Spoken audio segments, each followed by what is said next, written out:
about a farmer. And his name was Farmer Willie Spud Murphy O'Horrible. And he was a miserable old git, you know. He had a face on him that could turn a sunny Friday afternoon into a miserable, wet Monday morning. You know the type. Yeah. And he was always giving out and complaining, and he didn't like anybody or anything. Oh, I tell a lie, he liked two things. One, his land, and the other thing was his money. But he didn't like anything else. And every single day, Farmer O'Horrible would go through his land, making sure everything was in place and everything was looking right. And if he saw any children playing on his land, he'd come running after them, go, "Look, my lad, what you buy? I'll make soup out of you, buy you," he'd say. And the children would run away very frightened. And do you know what? He was that mean and that horrible. Even animals that were on his land, he didn't like them there. I'll tell you, one day, he was walking along through one of the fields, and there was a big tree, a big oak tree. And inside the oak tree, there was a little nest. Did anyone ever see a wee nest with birds in it? The little baby birds, you know. I know, did you ever see the baby birds? You see them on telly, and they have the big heads, and they're like this, and the head's going that way and that way, you know, and they're, and they were going cheep, cheep, cheep, cheep, cheep, like that. And he says, cheap. He says, rent's not cheap, and you're not paying any. Well, what did he do? He picked up a big rock off the ground, and he threw it at the little baby birds. Isn't that a terrible thing to do? And the poor little baby birds, they fell out of the nest, and they were hanging on to each other like trapeze artists, you know, swinging from side to side, and they were going cheap, cheap, cheap. And he says, rent's not cheap, and you're not paying any. You're evicted. That's the kind of fella he was. Well, of course, the mammy bird saw what was going on, and she came down and saved the poor little birds, and they had to go and live somewhere else. Apparently they had to go and live in a big, cold cave. Isn't that very sad? Oh, he was a horrible man, horrible man. Anyway, he loved his land, and every day he would check it, and he had a field. There was one field that was his most favourite. It had grass as green as emeralds, and beautiful flowers grew in it. You could smell them. It was gorgeous. But in the middle of that field, there was a fairy tree, a cron na sheog. Now, he was told by his father and his grandfather and their fathers and their grandfathers and everybody else before him, never, ever, ever cut down the fairy tree. Well, do you think he would listen to them? No. He looked at the tree. He looked at it from the roots all the way up the trunk, all the way to the tips of the branches, and he says, "You're even uglier than I am. You don't grow any fruit. Nah, you'll have to go." So he went back home to his farm, and he called for his horse. And do you know what he called the horse? Sorrow. So can everyone say, "Come out, Sorrow"? Yes, sir. Oh, sound like real mean farmers. Go on. Yes, oh, very good, very good. And poor old Sorrow came out, and he tied an old cart to the back of him, brought him into the field, and then proceeded to cut down the tree. He lifted the axe up into the air. Can we lift our axes up in the air? That's it. And he brought it down hard. Boom. And there was a big flash of thunder and lightning. Boom. He did it again. Boom. And there was another big flash. And then one more time, as hard as you can, everybody. Boom. And the tree fell to the ground. And everything went silent. The birds stopped singing in the trees. The wind stopped blowing. Even the water in the river stopped flowing. It was so quiet. You could hear a fly fart in Glasnevin, right? So he cut down the tree. He chopped it up there and then into firewood. He put it into the cart, and he whipped poor Sorrow across the back. And he brought the wood back to his house. He put Sorrow back in his owl shed. Didn't even give him any rotten cabbages. He had nothing. Well, he took the wood inside his house, and of course, didn't he light himself a lovely fire? And he sat down, and he took off his wellies.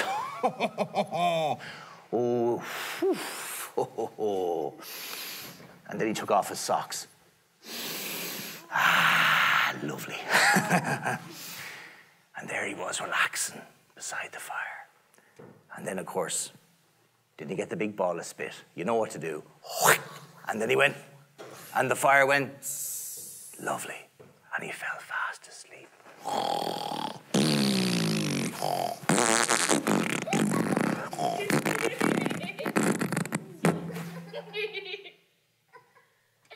Boom! There was a big bang at the door. He jumped up. He looked around. He said, "Who's there? Who's there? Get out!" And he turned around.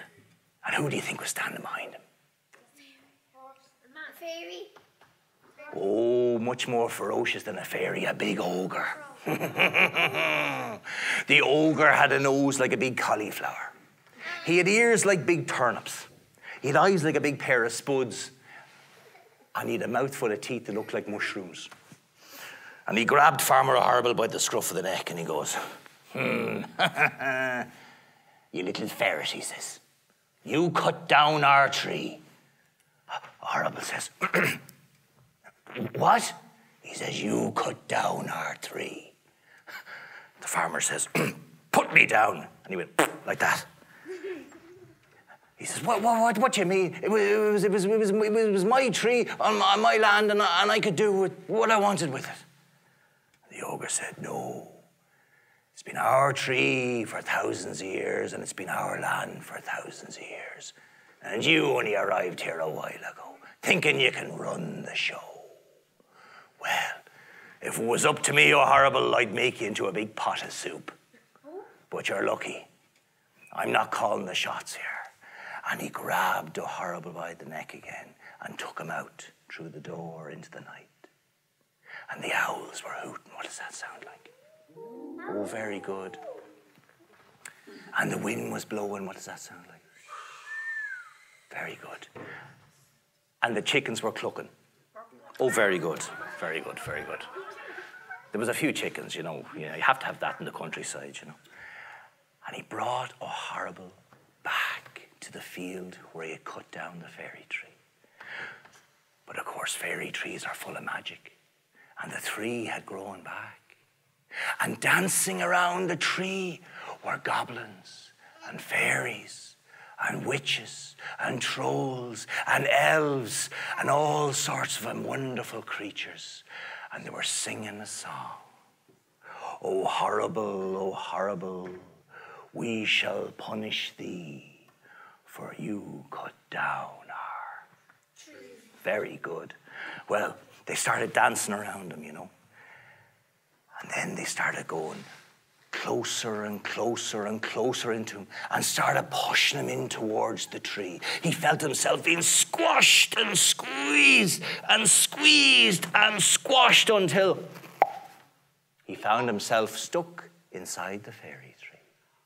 Well, the next morning, it was lovely and sunny, beautiful day. And the birds were singing again. The wind was blowing and the water in the river was flowing. And everything was very good. Well, the people in the area noticed. They hadn't seen the miserable old farmer doing his rounds. So the children decided, they'd play in the fields. And they played in the fields and they weren't chased. The mammies and daddies, they started doing some work around the fields. And some people even built houses. And before you knew it, the place was full of people and everyone was so happy. Well, there was Owl O'Horrible stuck inside the tree. Has anyone ever looked at a tree and you can nearly see a face in it? Have you ever seen that? Yeah. You see his old squidged up face looking out like that. And he was complaining and moaning and giving out. And the fairies got so annoyed with him because they couldn't get any sleep. They said, "O'Horrible." They said, "O'Horrible, we can't take this anymore." And O'Horrible, he said something he had never said in his life before. Not since ever. He said, "I am sorry." The fairy said, "My goodness, say that again." He said, "I'm sorry. I'm sorry, I'm sorry, I'm sorry, I'm sorry." And they said, "Okay, we'll give you one last chance." And they took him out of the fairy tree. And they gave him a job. And his job was to take care of all the fairy trees in Ireland. So if ever you're out at night time and you see a fairy tree on a full moon, watch out, because you might see an old man with a watering can. looking after it. Now, did I forget about somebody in the story? Did I leave? Are you not wondering about what happened to someone else? Poor old Sorrow. Have you forgotten about him already? I did not. Or maybe I did, I don't know. Anyway, well, I suppose, would you like to know what happened to him? Yeah. Well, when the fairies came, right, and they took a horrible, put him inside the tree, they found poor Sorrow lying, shivering, and tears coming out of his little eyes. And they took Sorrow. They took him to Tirnanog, where now he dances with the white horses of Tirnanog. And some people say that Sorrow was the horse that took Oisin to Tirnanog. Thank you very much. Thank you.